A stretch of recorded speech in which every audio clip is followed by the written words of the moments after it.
It's Wednesday, the 25th of May. Good morning, Europe. A very warm welcome to the programme. Let's begin by looking at our top stories.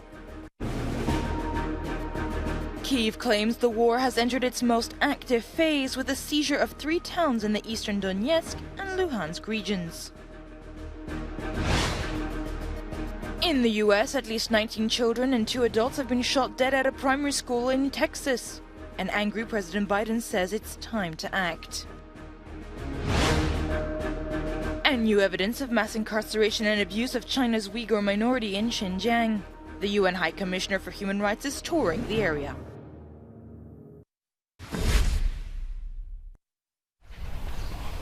The biggest offensive in Europe since World War II. This is how Ukraine describes the Russian advance in Donbass. The war in Ukraine has entered its most active phase with the seizure of 3 towns in the eastern Donetsk and Lugansk regions. There, the Russian army killed at least 14 civilians on Tuesday, according to Kyiv. The enemy continues to use terror tactics against the Ukrainian civilian population in the occupied territories. Also, the deterioration of the socio-economic situation in the south and in the east of Ukraine continues. Over the past day, 16 attacks were repelled in the Donetsk and Luhansk directions.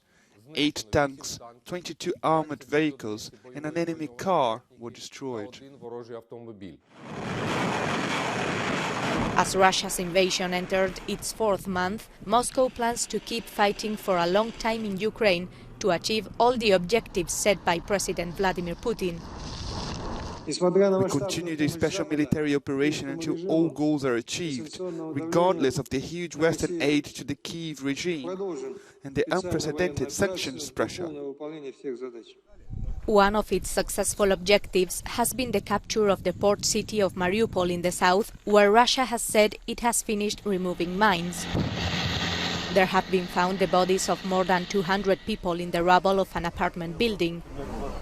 Now empty, the surrendered Azovstal steel plant, which sheltered thousands of Ukrainian civilians and fighters, shows the extent of the damage after nearly 3 months of siege.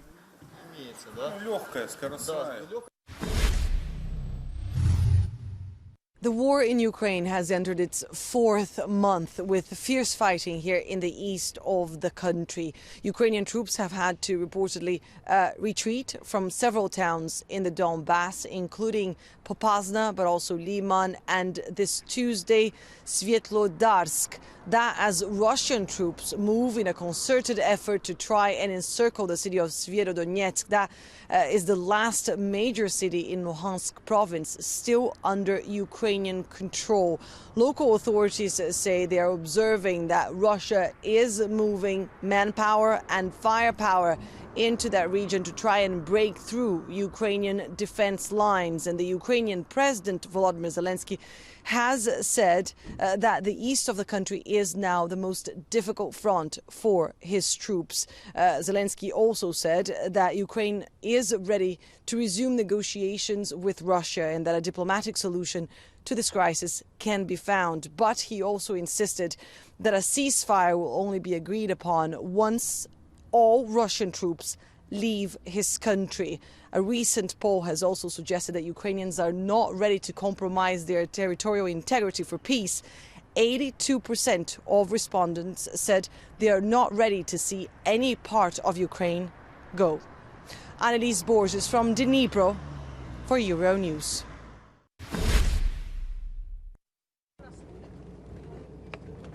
For a brief moment, a group of journalists were allowed to enter Kherson, the first major city to fall to Russian forces. The journalists were given permission to enter the region by the Russian military, but authorities forbid them from talking to the city's residents. Despite the order, a bus driver wanted to talk to the reporters. I am for Ukrainian power. I live in Ukraine, I am Ukrainian, I live on my land, and I want Kherson to remain free. I want it to be like before. I want it to be like it was before. We lived well and quietly.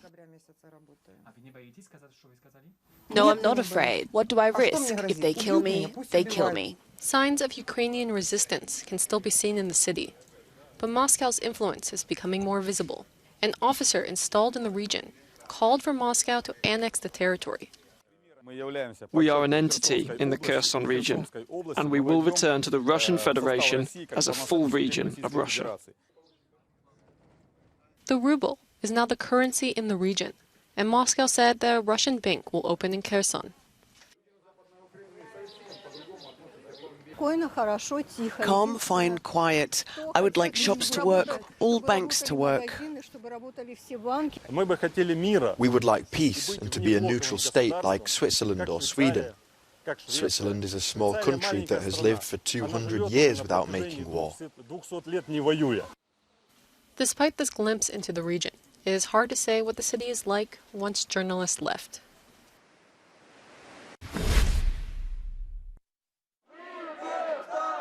Former Moldovan President Igor Dodon was detained on Tuesday as part of an ongoing investigation into suspected corruption, treason, illegal enrichment and party financing he may have been a part of during his tenure.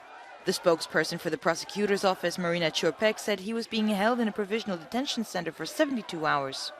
She added that the police were searching a dozen locations and offices linked to the ex-leader, as well as his home in Chisinau. During the police search, dozens of his supporters gathered in front of the Moldovan parliament in protest. Kremlin spokesman Dmitry Peskov said Moscow was alarmed at the persecution of Dodon, but noted it was a Moldovan internal affair.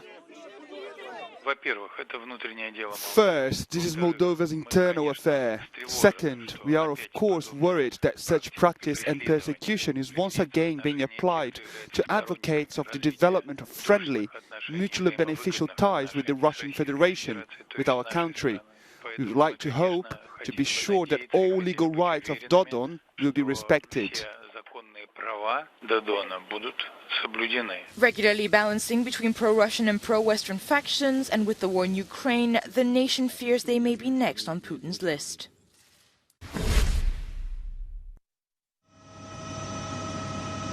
In the US, at least 19 children and 2 adults have been shot dead at a primary school in Texas.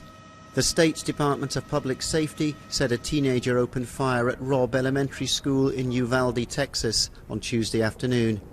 The Associated Press said a nearby Border Patrol officer rushed to the school where he shot and killed the gunman who was behind a barricade. The shooter was Salvador Romas, an 18-year-old male who resided in Uvalde. It's believed that he abandoned his vehicle and entered into the Robb Elementary School in Uvalde with a handgun, and he may have also had a rifle. The shooting prompted an immediate call from President Joe Biden for stricter gun controls when he addressed the nation from the White House. Why are we willing to live with this carnage? Why do we keep letting this happen? Where in God's name is our backbone to have the courage to deal with it and stand up to the lobbies? It's time to turn this pain into action. For every parent, for every citizen in this country, we have to make it clear to every elected official in this country, it's time to act. Separately, a man wanted for a fatal shooting on a New York City subway train was arrested on Tuesday, just hours after authorities posted his name and photo on social media. Andrew Abdullah faces charges over the shooting of 48-year-old Daniel Enriquez on a train on Sunday.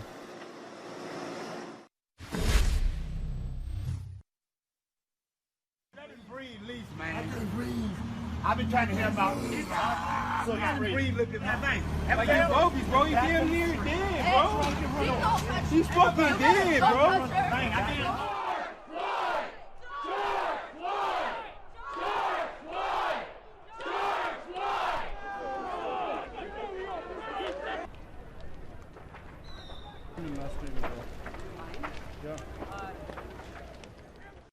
Still much more news and analysis to come. Don't go anywhere. We'll be back after this brief break.